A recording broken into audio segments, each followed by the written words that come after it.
Hello friends.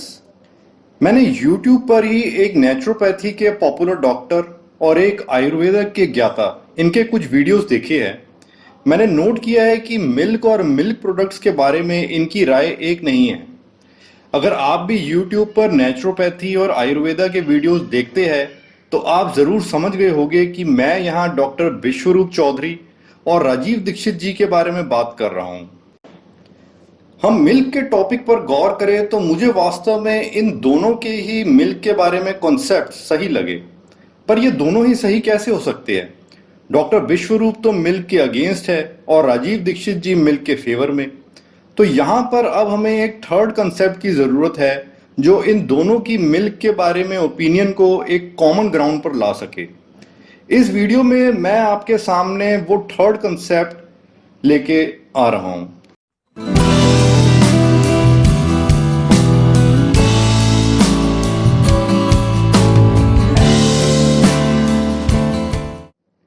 Friends, life में कई चीजें होती है जिन्हें हम राइट या रॉन्ग और ब्लैक एंड वाइट इसकी कैटेगरी में नहीं डाल सकते। हम नहीं कह सकते कि वो चीजें हमेशा सही है या हमेशा गलत। मेरे अकॉर्डिंग दूध और दूध के प्रोडक्ट्स भी इसी कैटेगरी में आते हैं। ऐसी कैटेगरी के प्रोडक्ट्स के बारे में हमें फ्लेक्सिबल होना जरूरी है, तभी हम सही बात समझ पाएंगे। हो सकता है मिल्क एक इंसान के लिए फायदेमंद साबित हो, पर उसी क्वालिटी का मिल्क किसी दूसरे की हेल्थ के लिए नुकसानदेह हो सकता है। साथ ही हो सकता है कि वो दूध जो अब से 10 साल या 20 साल पहले हमारे लिए अच्छा था, शायद आज वो हमारे लिए बुरा हो। तो इसके पीछे क्या कारण हो सकता है?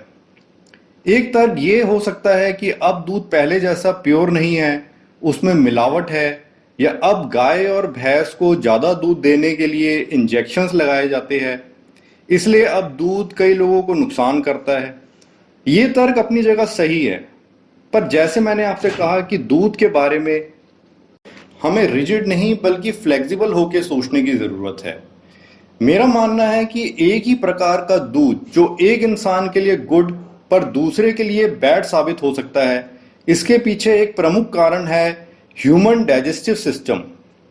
आमतौर पर उम्र बढ़ने के साथ हमारे डाइजेस्टिव सिस्टम में खाना पचाने के लिए जो डाइजेस्टिव एंजाइम्स, जूसेस और एसिड्स चाहिए वो कम हो जाते हैं, जिससे हमें कई बार खाना ढंग से डाइजेस्ट नहीं होता।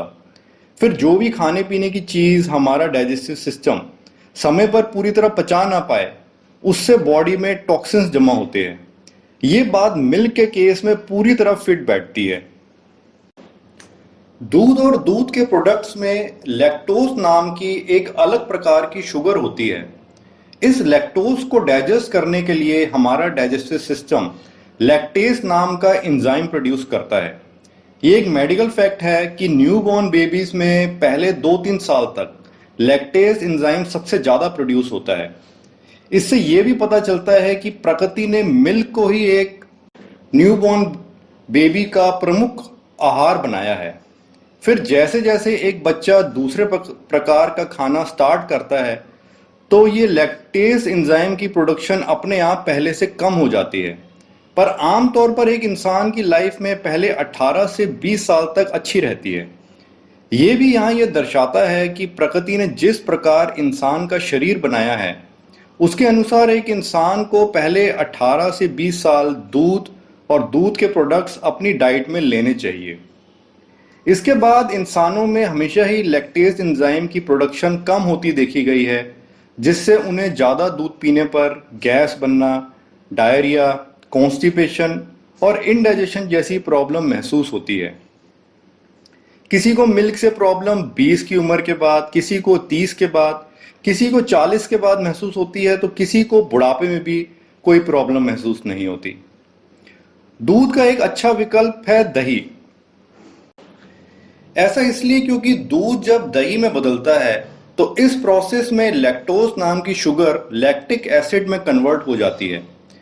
इस वजह से हमारे लिए दही को डाइजेस्ट करना काफ़ी आसान होता है, क्योंकि उसमें मिल्क के कंपैरिजन में लैक्टोज शुगर बहुत कम होती है। इसी प्रकार पनीर भी दूध का अच्छा विकल्प है, क्योंकि दूध से पनीर तैयार होने में भी लैक्टोज की मात्रा लगभग आधी ही रह जाती है। अगर न्यूट्रिशन की बात करें तो दही और पनीर में भी वो सब पौष्टिक तत्व मौजूद रहते हैं जो दूध में होते हैं, और साथ में हमारा डाइजेस्टिव सिस्टम दही और पनीर को दूध के मुकाबले आसानी से पचा लेता है। तो मेरे अकॉर्डिंग हमें मिल्क के दुष्प्रभावों से बचने के लिए 20-25 साल की उम्र के बाद दूध को छोड़ के या कम करके दही और पनीर जैसे विकल्पों को अपनाना चाहिए। इसका ये मतलब नहीं कि आप बिल्कुल दूध नहीं पी सकते। इसका मतलब है कि अगर आप पहले 1 किलो या 2 किलो दूध रोज पी जाते थे, ढेर सारी दूध की खीर खा जाते थे, तो अब इसको नियंत्रण में रखना होगा। अभी भी उसी आदत को बनाए रखने का मतलब होगा कि आगे जाके बीमारियों को न्योता देना। इसका एकमात्र कारण ये है कि जब दूध पूरी तरह समय पर आपको हजम नहीं होगा, पर फिर भी आप उसको रोज लेते रहेंगे, तो धीरे धीरे कई सालों में उसकी इनडाइजेशन से पैदा हुए टॉक्सिन्स बीमारी के रूप में नजर आएंगे। ये बीमारी हो सकती है जैसे हार्ट प्रॉब्लम्स, कोलेस्ट्रॉल हाई होना, आर्टरीज की ब्लॉकेजेस होना, डायबिटीज, ओबिसिटी, यहाँ तक कि कैंसर भी। कई बार हमें पता भी नहीं होता कि हम मिल्क को पूरी तरह डाइजेस्ट नहीं कर पा रहे हैं और हम उसको निरंतर कई वर्षों तक पीते रहते हैं। इसको चेक करने का एक तरीका है कि आप एक बार दूध पीना 15-20 दिनों तक बंद कर दें, फिर देखें। अगर आप पहले से बेहतर फील करते हैं तो ये दर्शाता है कि आपको भी कुछ हद तक मिल्क की इंडाइजेशन है। साथ ही एक धारणा ये भी है कि दूध हमें ताकत देता है और दूध बंद करने पर हमें कमजोरी आ जाएगी। मेरे अनुसार ऐसा नहीं है। इस बात को भी समझते हैं, जैसे हमने अभी तक समझा कि दूध के विकल्प जैसे दही और पनीर भी उतने ही पौष्टिक है, तो हम अगर एक उम्र के बाद दूध पीना छोड़कर दही तथा पनीर ले तो ये हमारी हेल्थ के लिए ज़्यादा अच्छा रहेगा। साथ ही अगर हम अलग अलग प्रकार के फ्रूट्स और सैलड्स खाए या फ्रेश जूसेस पिए, ड्राई फ्रूट्स खाए जैसे अखरोट, बादाम इत्यादि, तो हम वो सभी मिनरल्स एंड विटामिन पा सकते हैं जो दूध में मौजूद है। प्रोटीन की रिक्वायरमेंट हम अलग से स्प्राउटेड दाल्स, सीड्स और बीन्स खा के पूरा कर सकते हैं।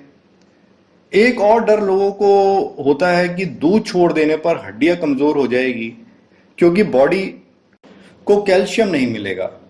उनको लगता है कि फ्रूट्स, वेजिटेबल्स, स्प्राउटेड दाल्स वगैरह में कैल्शियम नहीं होता, पर आप देखें तो आपकी कैल्शियम रिक्वायरमेंट पहले तो दही और पनीर से पूरी हो सकती है।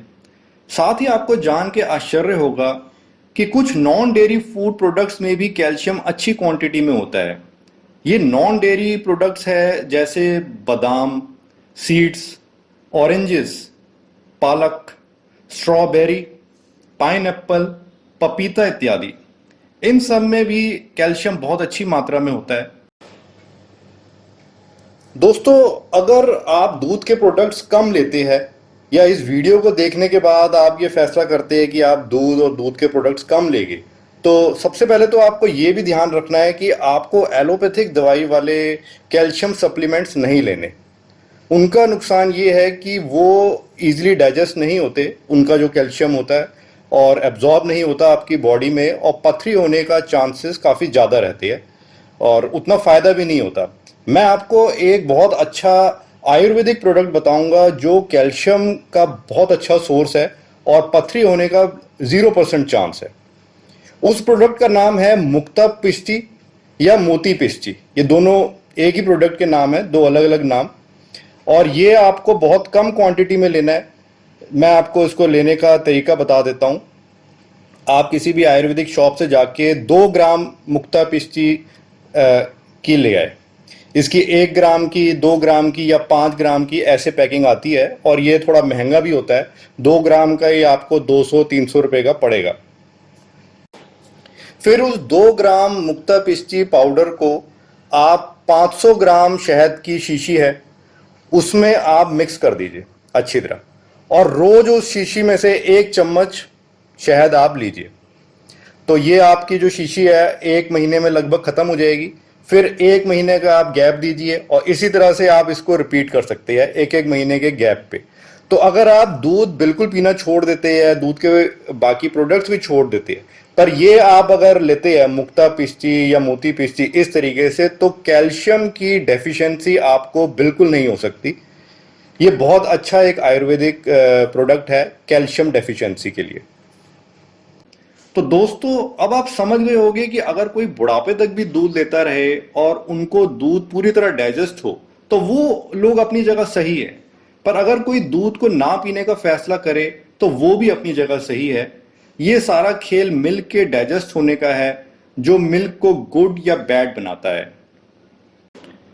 अब इस वीडियो को खत्म करने से पहले हम मिल्क और मिल्क प्रोडक्ट्स के बारे में हमारे निष्कर्ष यानी कंक्लूजन को जान लेते हैं।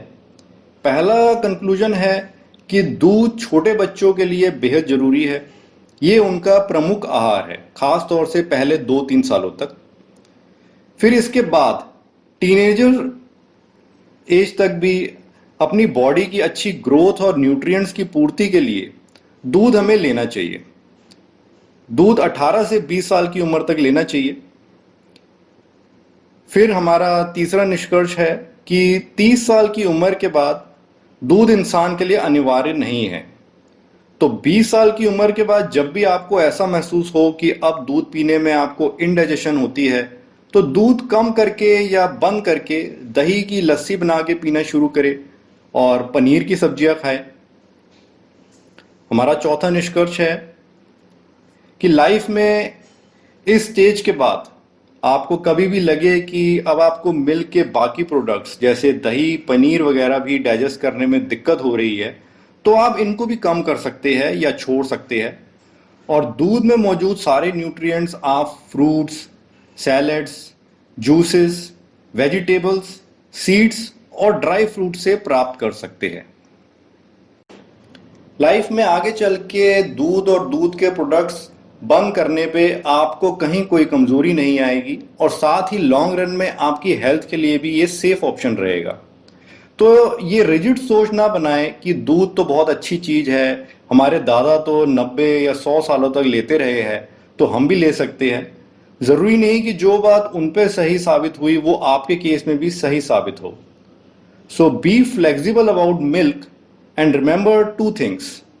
Milk is good if you can digest it completely. Milk is bad if you cannot digest it completely. तो फ्रेंड्स, अब ये वीडियो खत्म होता है।